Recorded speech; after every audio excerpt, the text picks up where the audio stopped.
Hey guys, welcome back to another video.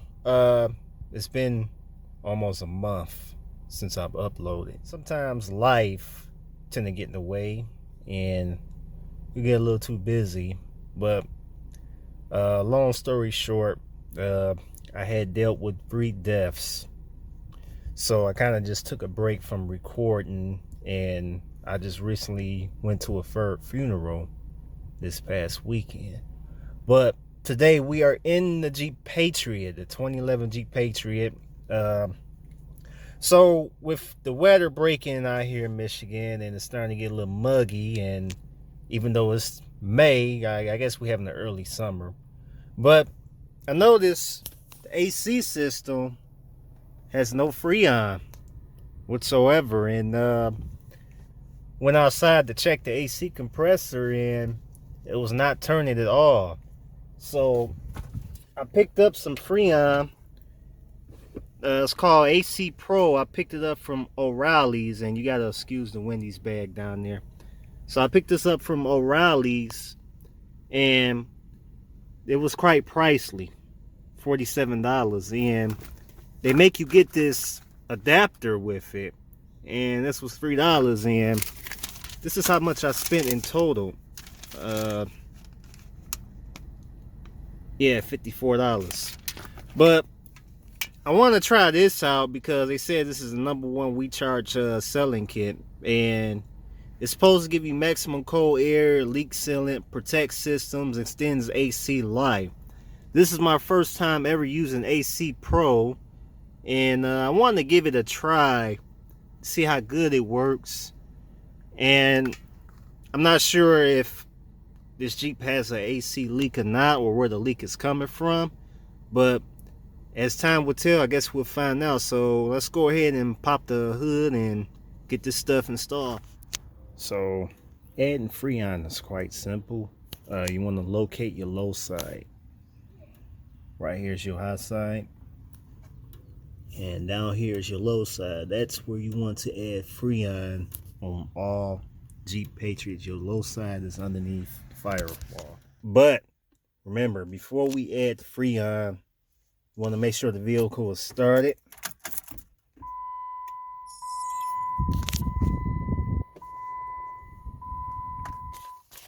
Go ahead and start it up. We're going to cut the AC on max. Recirculate.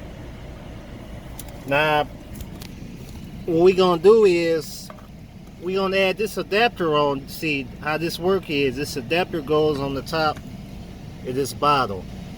Why did they design this like this? I have no idea. I also highly recommend that you guys wear safety goggles or even gloves when fooling with this stuff. You never know, accidents happen, and it's better to be safe than sorry. So protect yourself. Now, in case if you're wondering how this adapter goes on, you just take this clip off and unscrews. You want to hold this in the upright position so that it doesn't leak out on you, I should say. And it just screws on like that. And now we're gonna connect the hoses to it, and connecting the hoses is simple. You just screw that on. This part here screws onto that. So let's go ahead and do that real quick. All right, so we got this guy screwed on here nice and tight. Now we're gonna go ahead and connect this piece to the low side right down there. All right, so we got it hooked up. Now we're gonna start adding Freon. Right now it's saying it's low, so you want to do this until the gauge reads fill. I don't know if you can see it. Okay, so just so happened I tried to fill it up with refrigerant, and it was pointed towards the red. So I noticed the AC clutch was not engaging as I was trying to add fluid. I should say not fluid, refrigerant towards the system, and the AC clutch was not engaging. So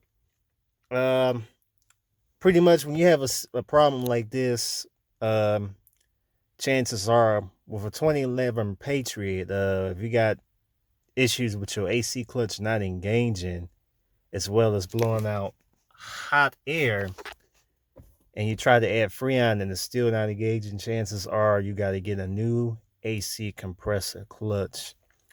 So what I'm gonna probably do, I'm gonna probably hop on eBay or Amazon, see if I can find a AC compressor for this 2011 Jeep Patriot, because getting in an auto parts store is quite expensive. Um, I know there's probably a fuse that can probably be bad on this as well, that's causing the AC compressor not to kick in. If there is a fuse, comment below. Feel free to comment below and let me know if there is a fuse number I can check. I know the fuse panel is in the engine compartment.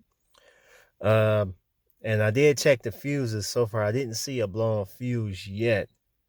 So my guess, and you can comment below if you think it's something else, my guess is the AC compressor could be no good, because I'm pretty sure it's getting power to the AC compressor. Comment below what you guys think and give this video a thumbs up, and feel free to subscribe if you want to see more. Thanks.